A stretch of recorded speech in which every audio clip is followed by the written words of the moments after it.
7 बजे सिर्फ दूरदर्शन किसान पर।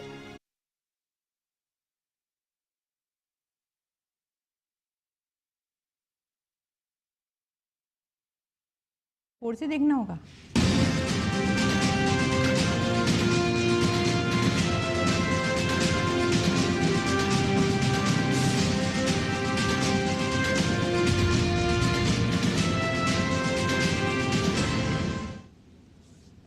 नमस्कार, स्वागत है आपका किसान समाचार में। मैं हूं रेशमा आपके साथ। आइए नजर डालते हैं इस वक्त की हेडलाइंस पर। मिशन पूर्वोत्तर पर प्रधानमंत्री नरेंद्र मोदी मिजोरम में रेल लाइन का उद्घाटन कर 3 ट्रेनों को दिखाई हरी झंडी। पीएम ने कहा इस कनेक्टिविटी से व्यापारियों और किसानों को पहुंचेगा फायदा। पीएम अपने दौरे के दूसरे पड़ाव में पहुंचे मणिपुर। प्रधानमंत्री 14 सितंबर को बिहार दौरे पर राष्ट्रीय मखाना बोर्ड का करेंगे शुभारंभ। इससे मखाना की मार्केटिंग, निर्यात और ब्रांड विकास को सुगम बनाने में मिलेगी मदद। मखाना किसानों को भी होगा लाभ।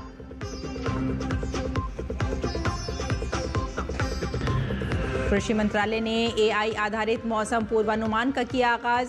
बारिश से 4 सप्ताह पहले देश के 13 राज्यों के 3.8 करोड़ किसानों तक एसएमएस से पहुंची जानकारी।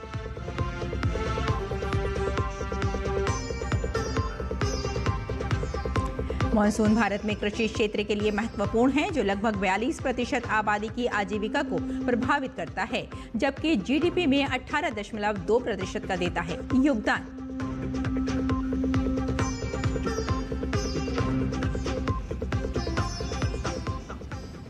और अब समाचार विस्तार से। प्रधानमंत्री नरेंद्र मोदी ने आइजोल में 9,000 करोड़ रुपए से अधिक की लागत वाली कई विकास परियोजनाओं का शिलान्यास और उद्घाटन किया। इस परियोजनाओं से रेलवे, सड़क मार्ग, ऊर्जा, खेल सहित कई क्षेत्रों को लाभ पहुंचेगा। विश्व स्तरीय बुनियादी ढांचे और अंतिम छोर तक कनेक्टिविटी के प्रति अपनी प्रतिबद्धता के अनुरूप प्रधानमंत्री ने 8,070 करोड़ रुपए से अधिक लागत वाली बैराबी सैरांग नई रेल लाइन का उद्घाटन किया, जिससे मिजोरम की राजधानी पहली बार भारतीय रेल नेटवर्क से जुड़ गई है। प्रधानमंत्री नरेंद्र मोदी ने कहा कि इस कनेक्टिविटी से व्यापारियों और किसानों को पहुंचेगा फायदा।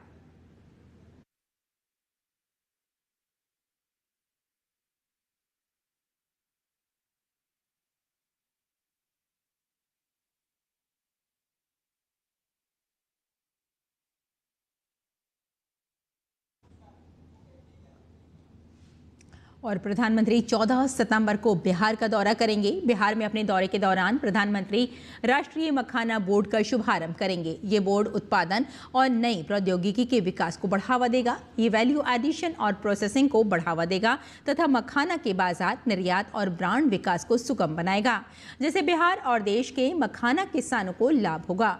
गौरतलब है कि देश के कुल मखाना उत्पादन में बिहार का योगदान लगभग 90% है। प्रधानमंत्री भागलपुर के पीर पैंती में कई मेगावाट की ताप विद्युत परियोजना का शिलान्यास करेंगे। ये परियोजना समर्पित बिजली प्रदान करेगी और बिहार की ऊर्जा सुरक्षा को मजबूत करेगी।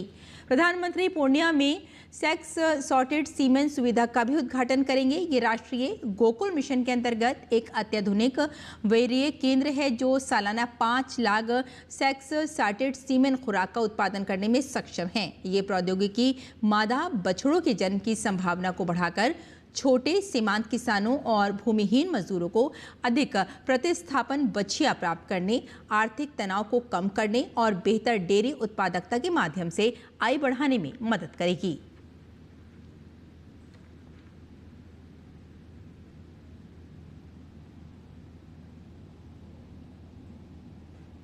केंद्रीय कृषि मंत्री शिवराज सिंह चौहान ने मध्य प्रदेश के भोपाल में अंतर महाविद्यालयीन हिंदी महोत्सव तुरेनाद 25 का शुभारंभ किया। इस अवसर पर उन्होंने कहा कि आज देश के लिए मरने की नहीं, जीने की जरूरत है। हमारी अर्थव्यवस्था सबसे तेजी से बढ़ती अर्थव्यवस्था है। उन्होंने कहा कि इसे और तेजी से आगे बढ़ाने के लिए आवश्यक है कि हम अपने देश में बनी हुई चीजें ही खरीदें। देश के लिए जीने का एक तरीका है, अपनी जरूरत की जितनी चीजें हैं वो अपने देश में बनी खरीदो। इंपोर्टेड के चक्कर में क्यों पड़े हम? लोग हमारी अर्थव्यवस्था को धक्का देने की कोशिश कर रहे हैं। गर्व है, पिछली तिमाही में भारत की जीडीपी 7.8% की दर से बढ़ी, दुनिया में नंबर 1 सबसे तेजी से बढ़ती अर्थव्यवस्था हमारी है भाई। हम जो खरीदेंगे अपने देश में बना खरीदेंगे, जो नहीं बनता आज नहीं तो कल उसको बनाएंगे, क्या दिक्कत है। केंद्रीय कृषि मंत्री शिवराज सिंह चौहान ने कहा कि आज का भारत दुनिया के सामने नहीं झुकता, बल्कि आंखों में आंखें डालकर बात करता है। आज दुनिया में चारों तरफ जो उठापटक दिखाई दे रही है, एक देश में दादागिरी की, टैरिफ लगाएंगे, फलाना करेंगे, ठुमका करेंगे। भारत था, आज का भारत दुनिया के सामने शीश नहीं झुकाता, आंखों में आंख डाल के बात करता है। हमारे प्रधानमंत्री ने कह दिया राष्ट्रीय हितों के साथ कोई समझौता नहीं, किसान, मछुआरे, पशुपालक उनके हित सुरक्षित रहेंगे। अगली खबर का रुख करते हैं। भारत ने मत्स्य और जलीय कृषि क्षेत्र में एक बड़ा कदम उठाया है। मत्स्य पालन विभाग के सचिव डॉक्टर अभिलक्ष लिखी के नेतृत्व में एक उच्च स्तरीय भारतीय प्रतिनिधिमंडल 10 से 12 सितंबर 2025 तक आइसलैंड गया। इस यात्रा का मकसद था समुद्री संसाधनों के संधारणीय उपयोग और शून्य अपशिष्ट मत्स्य उद्योग और प्रौद्योगिकी हस्तांतरण के जरिए भारत की समुद्री अर्थव्यवस्था को मजबूत बनाना। और रेकजाविक में भारतीय प्रतिनिधिमंडल ने आइसलैंड महासागर क्लस्टर के साथ बैठक की। डॉक्टर लिखी ने आइसलैंड की अग्रणी बायोटेक कंपनी मैटिस का भी दौरा किया और फिशिंग एक्सपो 2025 में हिस्सा लिया। इस दौरान आइसलैंड के उद्योग मंत्री और कई कंपनियों से मुलाकात कर निवेश और नवाचार के अवसरों पर चर्चा की। बैठक में ये भी तय हुआ कि भारत में ट्राउट पालन, टूना फिशिंग तकनीक, समुद्री निगरानी प्रणाली और मछुआरों की क्षमता वर्धन जैसी क्षेत्रों में मिलकर काम होगा। भारत ने पहले से ही प्रधानमंत्री मत्स्य संपदा योजना PMMSY के तहत क्लस्टर आधारित विकास मॉडल अपनाया है। अब तक 34 क्लस्टर अधिसूचित किए जा चुके हैं। इस मॉडल से उत्पादन से लेकर निर्यात तक की पूरी मूल्य श्रृंखला मजबूत होगी और मछुआरों व मत्स्य किसानों के लिए नए अवसर पैदा होंगे। इस यात्रा ने भारत और आइसलैंड के बीच सहयोग का नया अध्याय खोला है। बनाए रखें।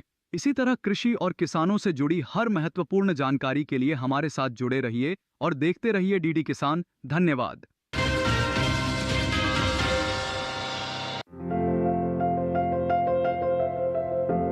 शलजम को तो वैसे सभी तरह की मिट्टी में बोया जा सकता है, लेकिन दोमट मिट्टी सबसे उत्तम होती है। शलजम के खेत से जल निकास की समुचित व्यवस्था जरूरी है। पूसा कंचन, पूसा श्वेता और पंजाब श्वेत, पूसा स्वर्णिमा, पूसा कंचन और स्नोबॉल इसकी प्रमुख किस्में हैं। 1 हेक्टेयर खेत के लिए 3 से 4 किलोग्राम बीज पर्याप्त होता है। शलजम की खेती के लिए खेत को भुरभुरा बना लेना चाहिए।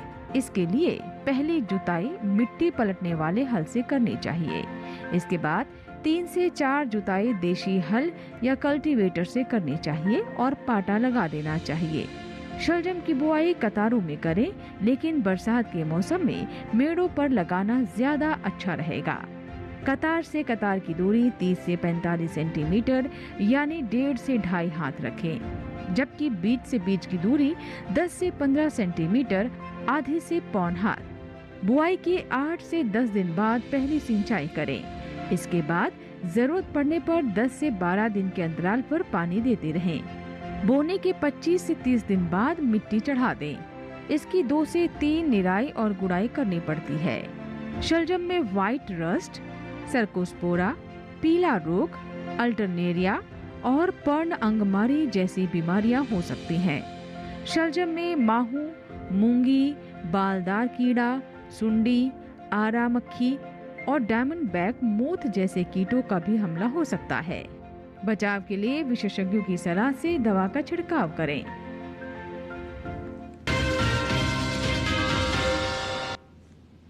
और खेती किसानी के साथ साथ आइए नजर डाल लेते हैं कुछ और महत्वपूर्ण खबरों पर। खास खबर में पतन पोत परिवहन एवं जलमार्ग मंत्रालय नई दिल्ली के निदेशक मृत्युंजय झा ने दीनदयाल पतन प्राधिकरण DPA में राजभाषा कार्यों के अनुपालन का निरीक्षण किया। रेल मंत्री अश्विनी वैष्णव ने बैराबी सरांग रेलवे लाइन के उद्घाटन पर मिजोरम के लोगों को बधाई दी। नौसेना प्रमुख एडमिरल दिनेश के त्रिपाठी ने दिल्ली में नौसेना की car rally from seas to the heartland को झंडी दिखाकर रवाना किया।